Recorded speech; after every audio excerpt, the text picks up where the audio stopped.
19 kilogram वाला commercial LPG cylinder आज से महंगा हो गया है। यहाँ पर कोई राहत नहीं है। दोनों बातें बहुत अच्छी तरीके से समझें। एक तो जो जेट फ्यूल है उसकी कीमतों में इजाफा नहीं हुआ है, ये फैसला वापस ले लिया गया है, लेकिन जो फैसला कमर्शियल गैस सिलेंडर को लेकर लिया गया था वो अभी भी बरकरार है। दिल्ली में 19 किलोग्राम वाले सिलेंडर की कीमत 195 रुपए 50 पैसे का इजाफा हो गया है, जबकि कोलकाता में 218 रुपए की बढ़ोतरी की गई है जो आज से लागू हो गई है। तो ये पहला असर, जंग का असर, आप कह रहे थे कि आपके किचन तक आ रहा है या नहीं? आप जिन रेस्टोरेंट्स में खाना खाने जाते हैं क्या वहां पर यह दिखाई दे रहा है या नहीं? जो हवाई यात्रा आप करते थे क्या वहां पर इसका इम्पैक्ट है या नहीं? तो ये इम्पैक्ट अब भारत में बहुत ही क्लियरली दिखाई दे रहा था, और आज नहीं तो कल ये होना ही था। रशीद जी, ये तो होना ही था। जब गैस महंगी हो रही है, तेल महंगा हो रहा है, तो कब तक तेल कंपनियां इसका बोझ ढोएंगी?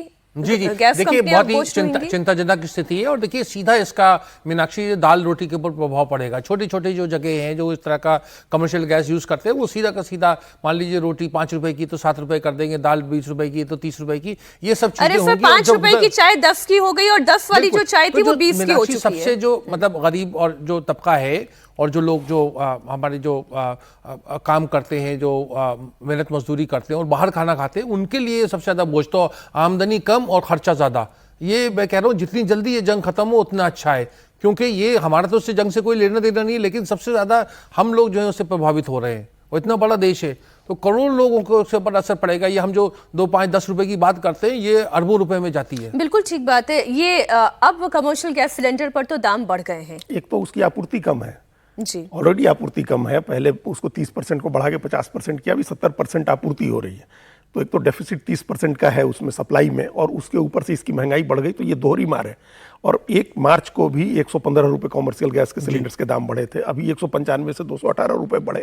तो एक तो क्या है कि सप्लाई कम होने से छोटी छोटी फैक्ट्रियां जो हैं 50,000 यूनिट्स प्रभावित हुई हैं और 20,000 यूनिट्स बंद हो गई हैं, जिसमें गुजरात की भी यूनिट्स हैं, पश्चिमी उत्तर प्रदेश में है, बिहार में है, बंगाल में है। छोटी छोटी यूनिट्स जो चूड़ियां बनती हैं फिरोजाबाद में बंद हो गई, जो पीतल और तांबे के बर्तन बनते हैं बंद हो गई, टाइल्स फैक्ट्री बंद हो रही है। 20,000 यूनिट्स प्रभावित हुई हैं। तो एक तो नौकरी चली गई लोगों की। लोग लॉन्ग शॉर्ट टर्म के लिए मान रहे थे कि युद्ध खत्म होगा तो वापस चालू हो जाएगा, तब तक काम चला लेते हैं। तो ढाबे, रेस्तरां, होटल्स, इन सब में खाना महंगा हो गया, कैंटीन्स में खाना महंगा हो गया या मिलना ही बंद हो गया। तो ये दोहरी मार है, और इससे जो पलायन बढ़ेगा उसका इकोनॉमी पर भी बड़ा असर होगा और समाज पर भी बड़ा असर होगा। आप देखिए, यहाँ से लोग जाना शुरू हो गए दूसरी जगहों से, सूरत से, दिल्ली से, बेंगलुरु से, तमिलनाडु से लोग लौटने लगे दिल्ली, ये बिहार, उत्तर प्रदेश, झारखंड। तो ये एक बड़ा उस पलायन का भी एक अलग संकट हो गया। यहाँ रहने वाले लोगों के ऊपर एक बड़ा बोझ आ गया। स्टूडेंट्स जो पढ़ रहे हैं उनके ऊपर एक बड़ी समस्या आ गई उनके लिए। तो ये समस्या और बढ़ ही जाएगी। अब देखिए, आप ये कह सकते हैं कमर्शियल गैस सिलेंडर पर दाम बढ़े, हवाई यात्रा सस्ती, लेकिन ये भी अभी के लिए सस्ती है। कब तक ये सस्ती रहेगी और कब तक ऑयल कंपनीज इसे बेयर कर पाएंगे इस नुकसान को, ये देखने वाली बात होगी। क्योंकि अल्टीमेटली धीरे धीरे करके ये तो ट्रांसफर होगा आम उपभोक्ता पर ही। सरकार इसे कैसे मैनेज कर पा रही है ये देखने वाली बात होगी।